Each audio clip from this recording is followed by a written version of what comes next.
Though I have never followed the rules at every step, I have learned many lessons along the way. These lessons have done me good throughout my lifetime. I have written them down, and I hope that you will find something in these pages that might inspire you. I believe in goals. It's never a bad thing to have a dream, but I'm practical about it. I don't sit daydreaming about things that are impossible. I set goals, and then I work on how to achieve them. Anything I want to do in life, I want to do well and not half-heartedly. At school, I found reading and writing hard. Back then, dyslexia wasn't understood and my teachers just thought I was lazy. So I taught myself to learn things by heart.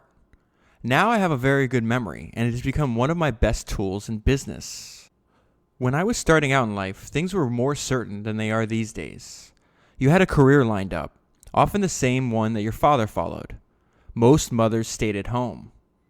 Today, nothing is sure and life is one long struggle. People have to make choices if they are going to get anywhere. The best lesson I learned was to just do it.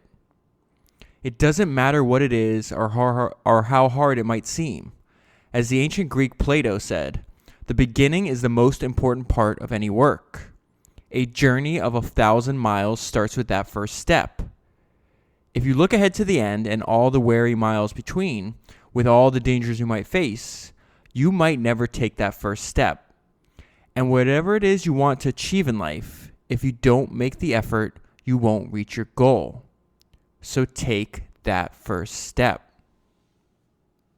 All right, so that was an excerpt from the introduction of the book that I want to talk to you about today, and that is Screw It, Let's Do It, Lessons in Life and Business by Richard Branson. So the way I would describe this book is it's as if Richard Branson wrote his own Cliff Notes version of Losing My Virginity.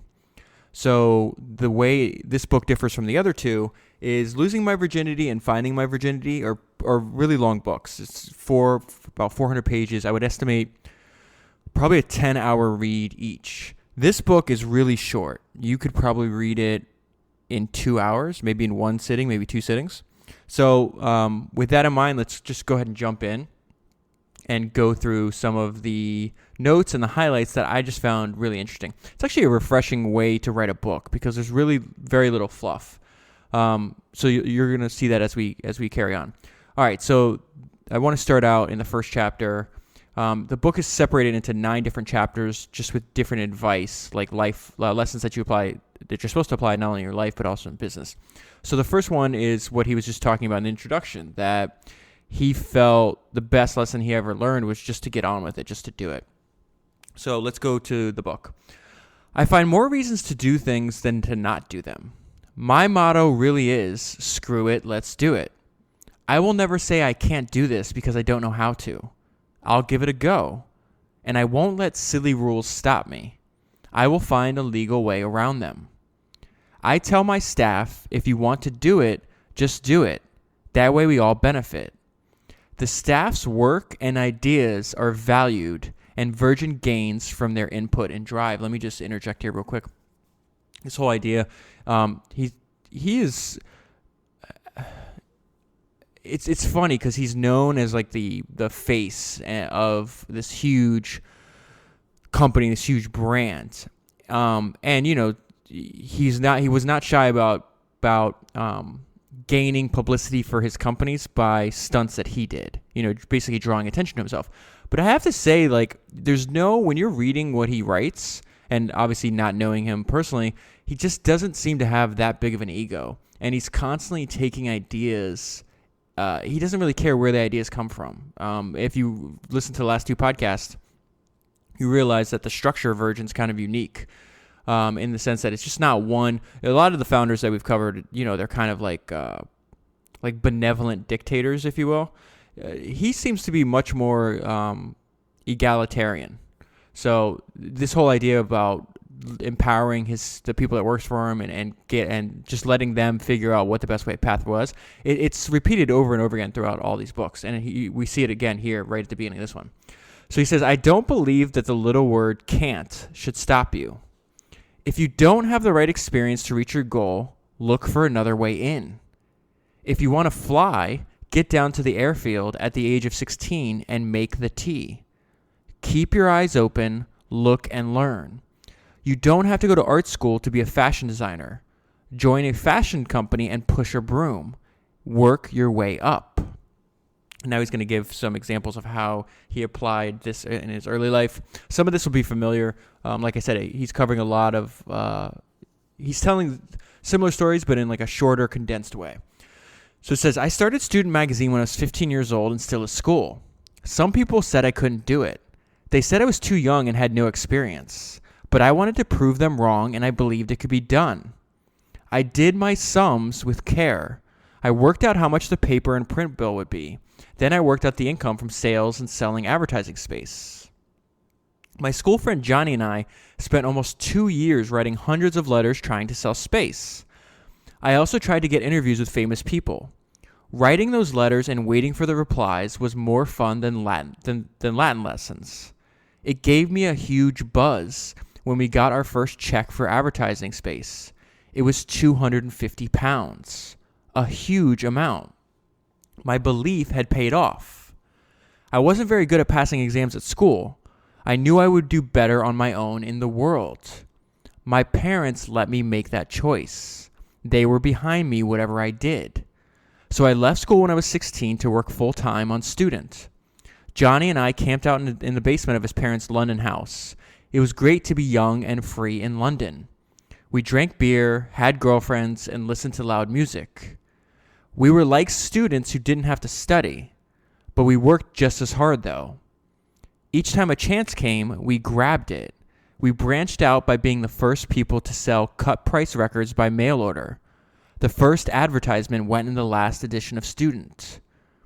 When a postal strike stopped us, we looked for another way. We wouldn't give in. Our goal was to open record shops, but we didn't have enough money. So we talked a man who owned a shoe shop into letting us use his spare space. We worked hard to promote the opening. We made the store a cool place for students to go, and one store led to a second and a third. And soon we had stores in almost every big town. And I was still under 20 years old. So that's an illustration.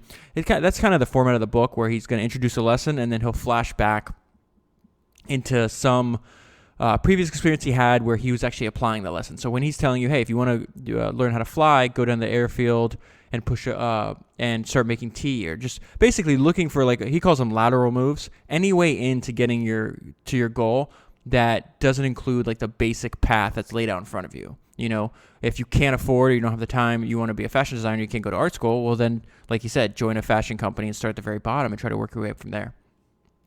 So there's also stories in this book that I don't recall reading anywhere else, and I thought this was pretty hilarious. This is one of his first business ideas, and he is 9 years old at the time. So it says, my very first business lessons were not a success, but I learned from them. My first money-making scheme was when I was about 9 years old. One Easter, I came up with a great plan. I would grow Christmas trees. I asked my best friend Nick Powell to help me plant 400 seeds in our field at home. Nick is actually who he goes on to co-found Virgin with. We're going to talk about him a little later on. We worked hard, but also enjoyed ourselves. We enjoyed messing about on the farm.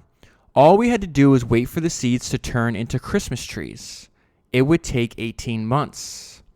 The first thing I had to learn was how to use figures. I was not good at sums at school. On paper, they made no sense. But as I planned our Christmas tree business, I used real sums that did make sense. The bag of seeds cost just £5, and we would sell each tree for £2. We would make £795, which was worth waiting for. Even at an early age, I planned long-term and learned to wait for a reward. That's one of the things he constantly harps on, is that the reason that Virgin didn't survive, one of the reasons that Virgin didn't survive as a public company, is because it wouldn't allow him to plan on longer-term horizons that he felt is necessary to do what he wanted to do. So he says, my second lesson was that money doesn't grow on trees. Sadly, rabbits ate all the seedlings. So it's his first business and his first failure. This is a story. Okay, so we were just talking about at 9 years old, he has a best friend named Nick Powell. They try to do this Christmas tree business. Well, fast forward, Nick is working at Student. They have a falling out. They're still friends, but they're not working together anymore. Once Richard starts branching out into the record business, he invites Nick back in and gives him about 40% of the music business. And so this is a story about how things are not going to work out with them. And his lesson is that you need to have fun and kind of use that as like a guide to if you're working on what you should be working on. So he said, people ask me what my secret is. How do I make money? What they really want to know is, how can they make money? Everyone wants to be a millionaire. I always tell them the same thing. I have no secret. There are no rules to follow in business. These words sum up what I believe in. Don't waste time, have fun, and love your family. Notice that making money isn't in that list. I didn't set out to be rich. The fun and the challenge in life were what I wanted and still do. I don't deny that money is important. We live in an era where you must have some money to survive. I once said I only needed one breakfast, one lunch, and one dinner a day, and I still live by those words. I never went into business to make money, but I have found that if I have fun, the money will come. And this is what I meant about using fun as a way to guide yourself. He says, I often ask myself, is my work fun and does it make me happy? I believe that the answers to that matters more than fame or fortune. If something stops being fun, I ask why. If I can't fix it, I stop doing it. As soon as something stops being fun, I think it's time to move on. This is so important. Life is too short to be unhappy. Waking up stressed and miserable is not a good way to live. I found this out years ago in my working relationship with my oldest friend, Nick Powell. Nick was with me at the very start of Virgin. I was the ideas person and Nick kept the books in order and handled the money. His main job was to run the Virgin record stores, and they did very well. When we started the airline, we wanted it to be the best. We sank millions of pounds into it. Our main rivals, British Airways, tried to stop us. As the war between us heated up, we needed more and more money. It seemed an endless pit. Virgin Music was wealthy, but the airline was eating up the cash, and Nick didn't like taking such huge risks. That is when we both knew it was time for him to move on, so it stopped being fun for Nick. I bought his shares in Virgin from him. Nick's first love had always been films. He used his profit from Virgin to start Palace Pictures. He actually goes on and makes several movies that are really successful. I think he won 1 or 2 Oscars too. He's still in the film business, and he's still having fun, and we're still friends.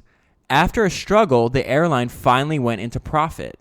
If Nick had stayed with Virgin, he might have made more money, but he would not have been happy. If we had gone on working together, even after the fun had gone, we might not have stayed friends. He made the right choice. So, going back, there's a lot. What I like about this book is that he just gets right to the point. So it's almost like some of this advice is like in like a maxim or an aphorism form. So this is just him reminding us that we just have to make the most of the situation that you just happen to be in. And it kind of echoes a little bit about the advice he was giving about like lateral moves to get to your goal. So he says, not all of us have the money to start up a business, or the luck, or the chances aren't there. Sometimes you're just glad to have a job, any job. So you grab the job in the factory or the store or the call center. You might hate it, but you try to make the best of things. But is that fun? I would say, do you really have to stay stuck in a rut? Is that job you really hate your only option? Whoever you are, you have other choices. Look around and see what else you can do. So this next thing is about taking risks and then also understanding that you're not going to,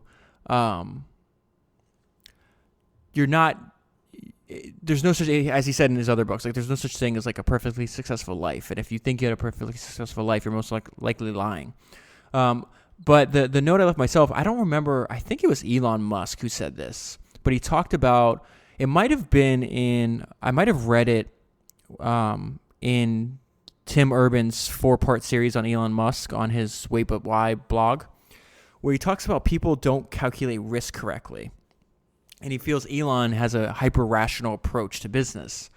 And he's just not scared that the business is going to fail, because the phrase they used was, what is the worst that's going to happen? You won't die. So let me just read this part to you real quick. One thing I always try to do is keep my word.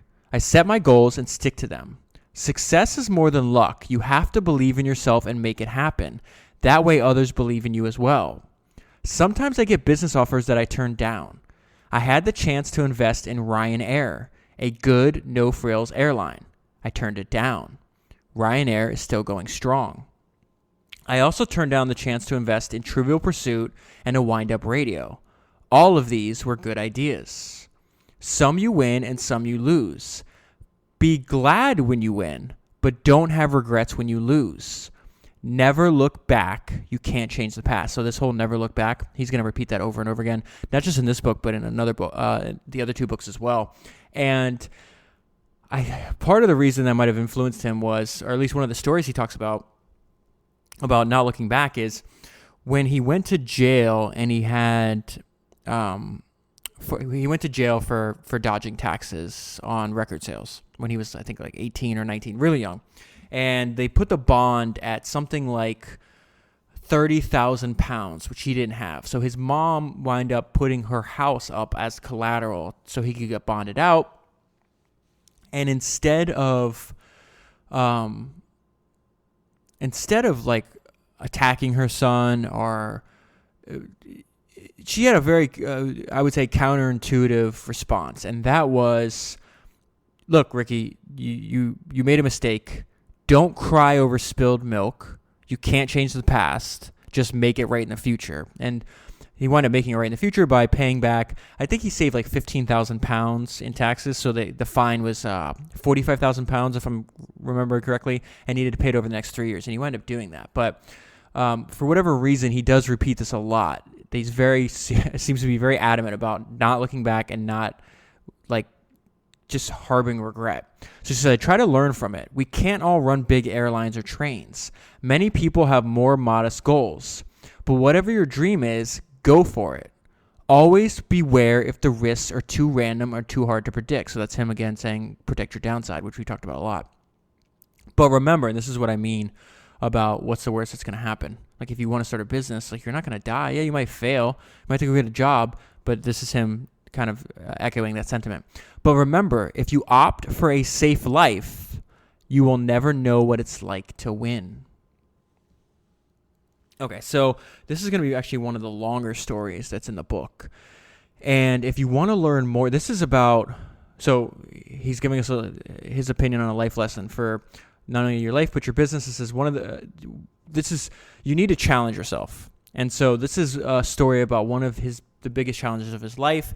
If you want to learn more about this, not only does he write about his hot air balloon adventures in the book a lot, but there's also a documentary on Netflix that is called Don't Look Down.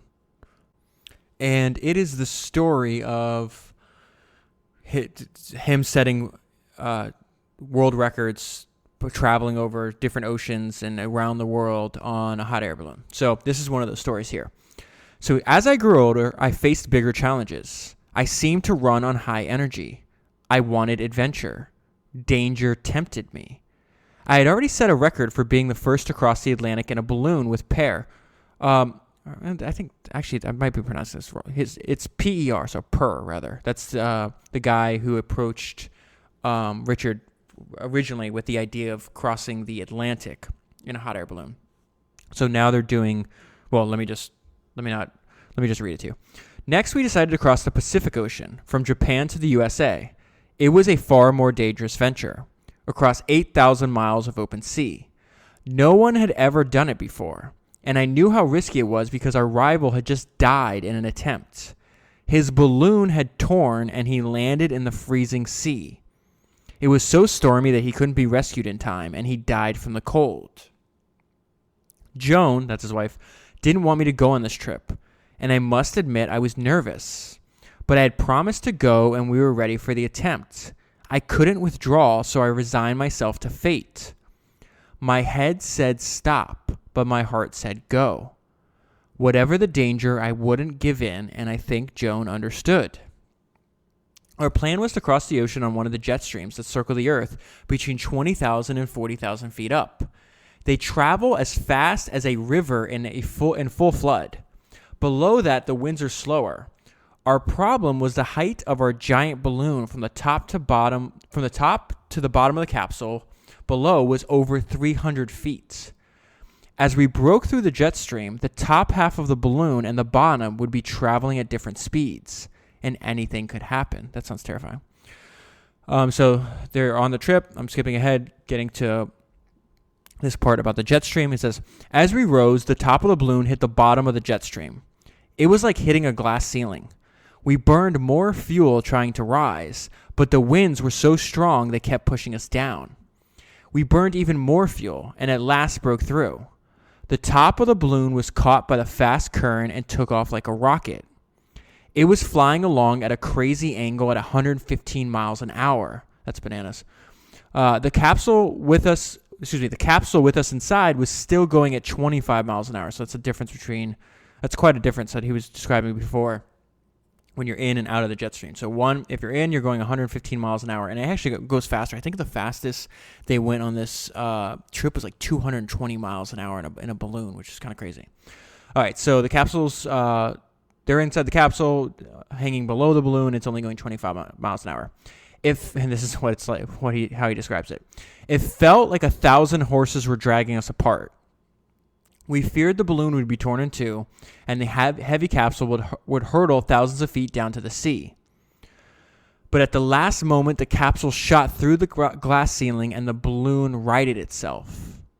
We flew along at great speed, faster than we thought possible. 7 hours later, it was time to lose the first empty fuel tank.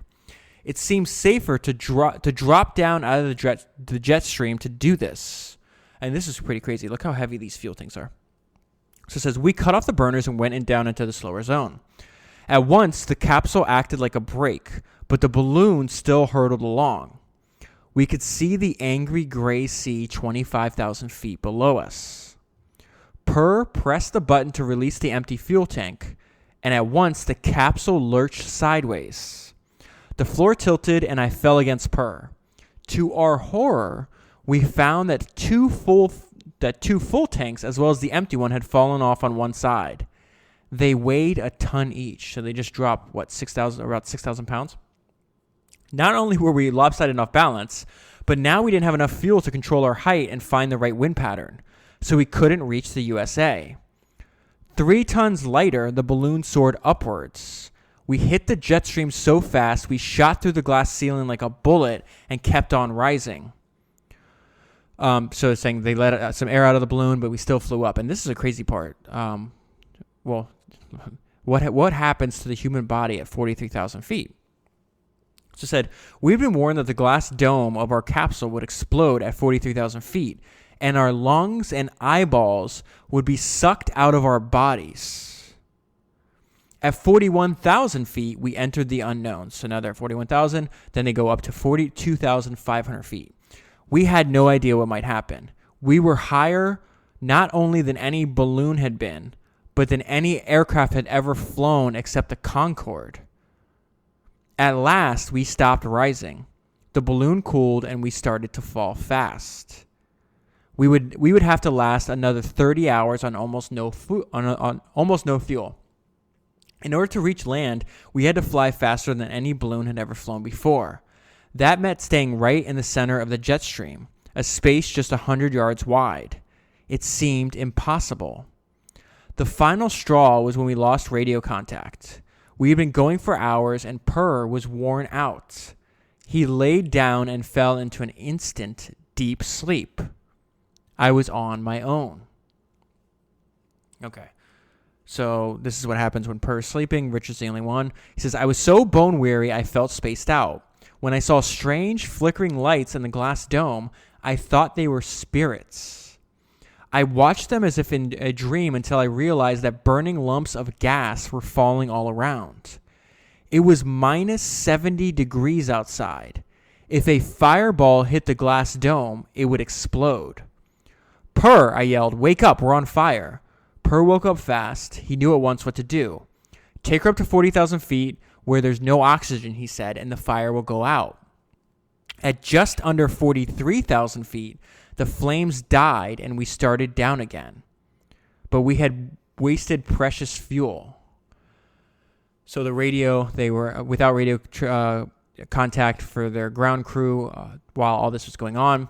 They finally get to a place where the radio is working. And now they're saying, our ground crew told us that our jet stream had turned. It would loop us back to Japan. We had to get into a lower jet stream at once, one that would take us to the Arctic. We dropped down to 30,000 feet and flew an hour after hour at over 200 miles an hour in a lopsided capsule.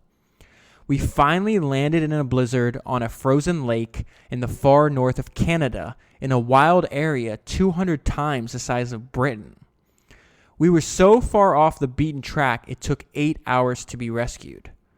By then, we both had frostbite. So this is his, like, what he took away from this experience, like how he thinks about it.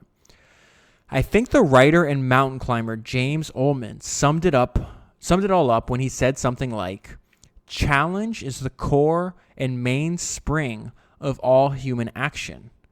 If there's an ocean, we cross it. If there's a disease, we cure it. If there's a wrong, we right it. If there's a record, we break it.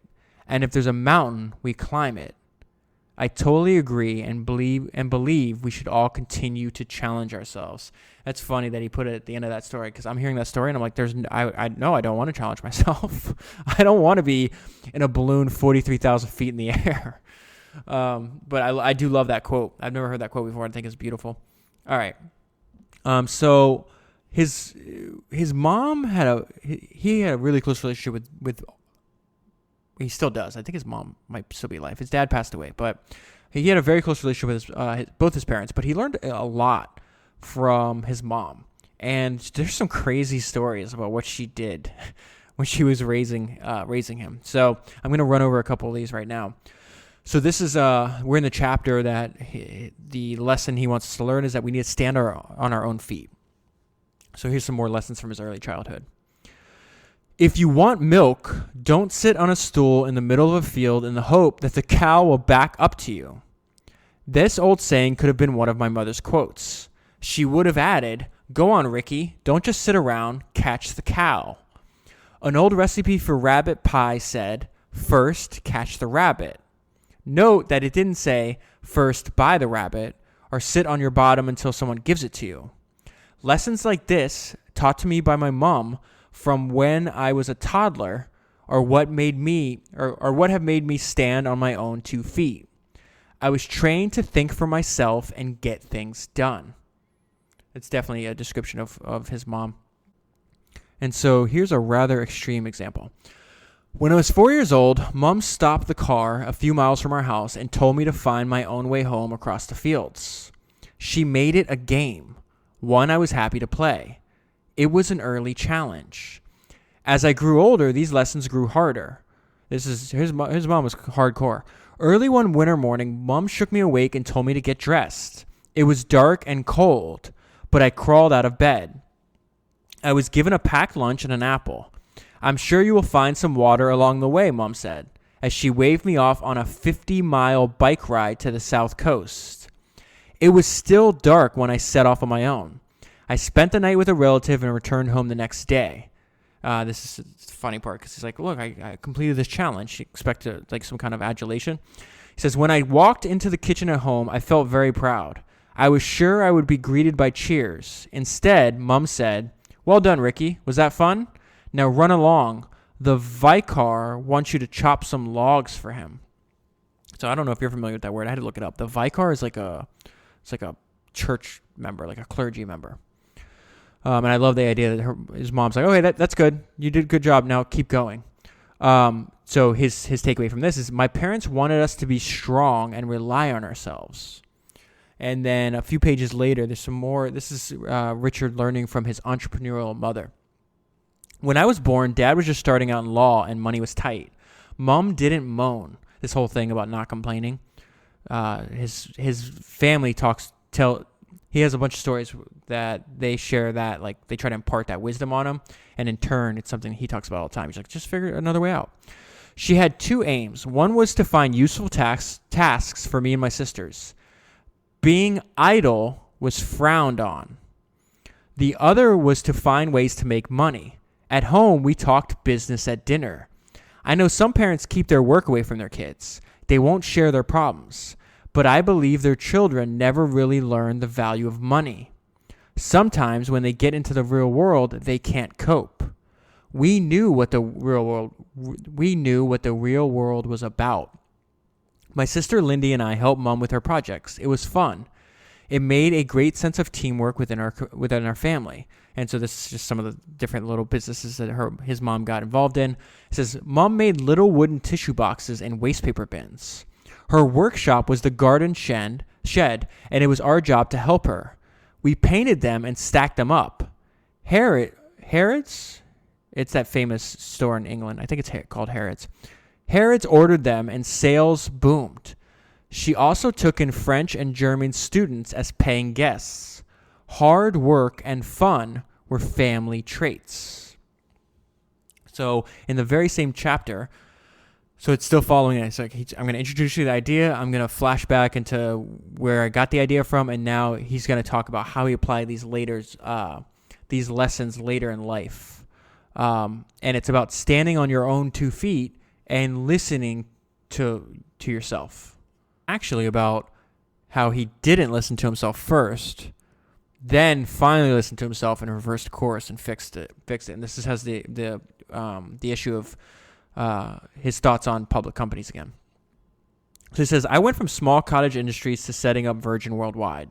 The risks became bigger. I learned to be bold in my dealings and ideas. Although I listen with care to everyone, I still rely on myself and make up my own mind. I believe in myself and in my goals, and I lost faith in myself only once. By 1986, Virgin was one of Britain's largest private companies with 4,000 members of staff. Sales had increased by 60% from the year before. I was told I should go public.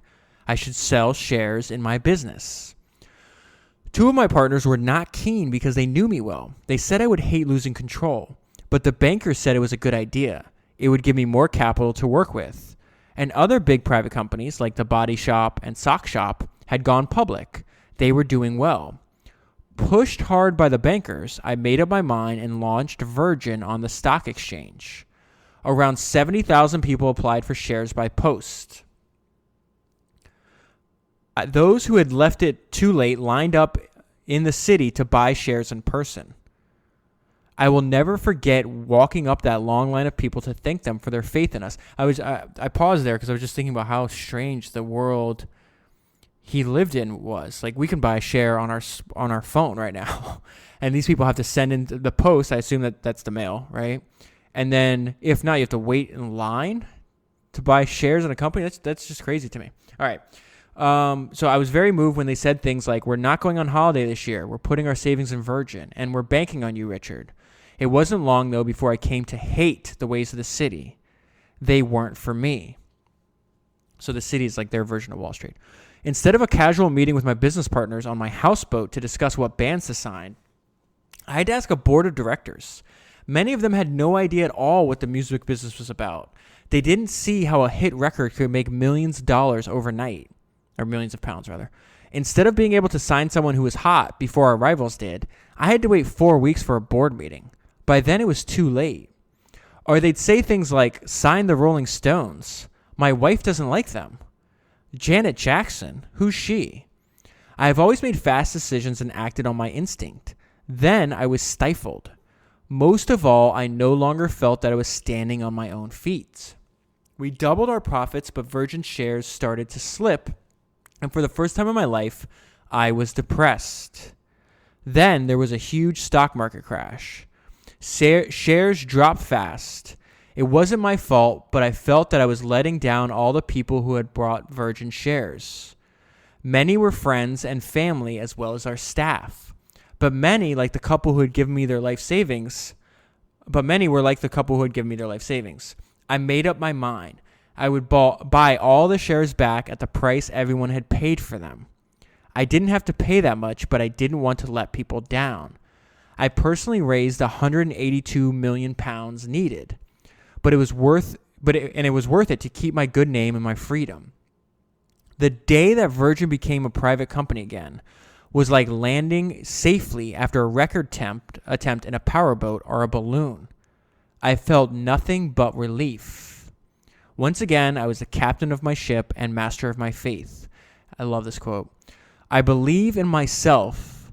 I believe in the hands that work, in the brains that think, and the hearts that love. Okay, so this book is really, really short, so that is where I'm going to leave this podcast.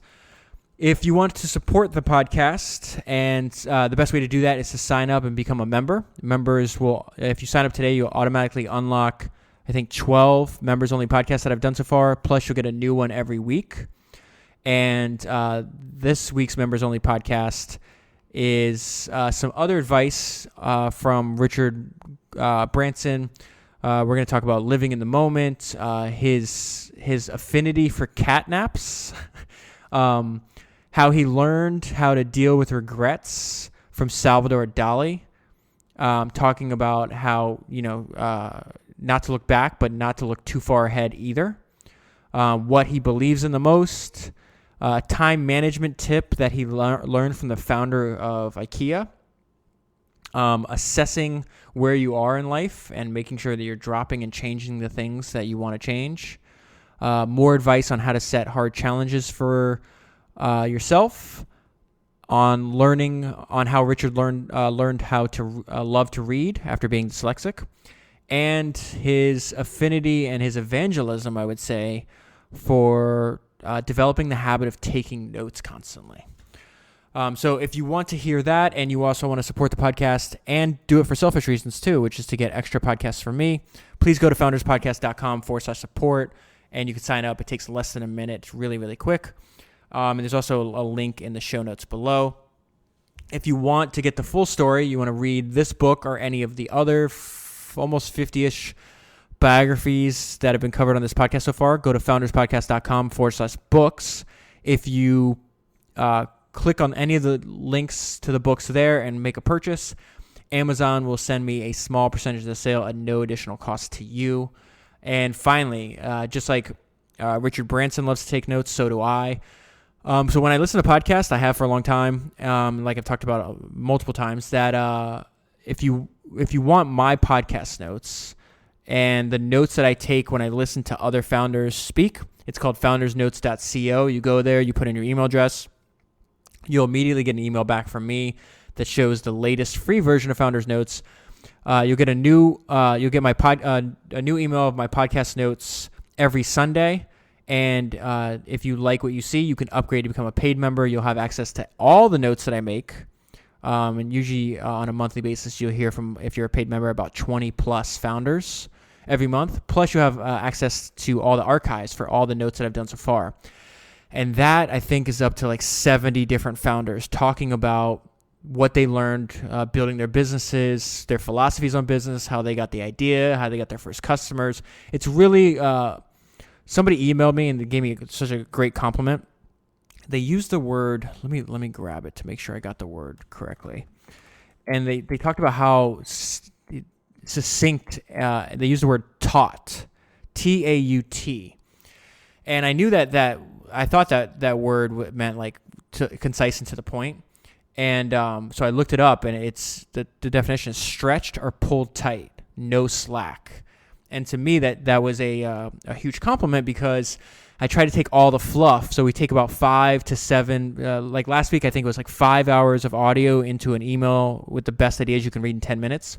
And I just take out all the noise and just give you, like in his own words, just no slack, all valuable information. And that was just a huge compliment. And I really appreciated that. So that's what I'm trying to do I'm trying to make, because it's basically impossible for just, you have other stuff. You have a family, a job, hobby, stuff you want to do. So if you're not going to, if you think that there's value in hearing founders talk about their business, which I assume you do because you're listening to this podcast, which is what we're trying to learn from these books, and you don't have the time to go out and collect all this yourself, you might as well subscribe to Founders Notes and get the information without expending all the time. So foundersnotes.co. And I guess that's it for now. I will be back next week with somebody talking about a new book about a different entrepreneur not named Richard Branson. Thank you very much for listening, and I'll talk to you soon.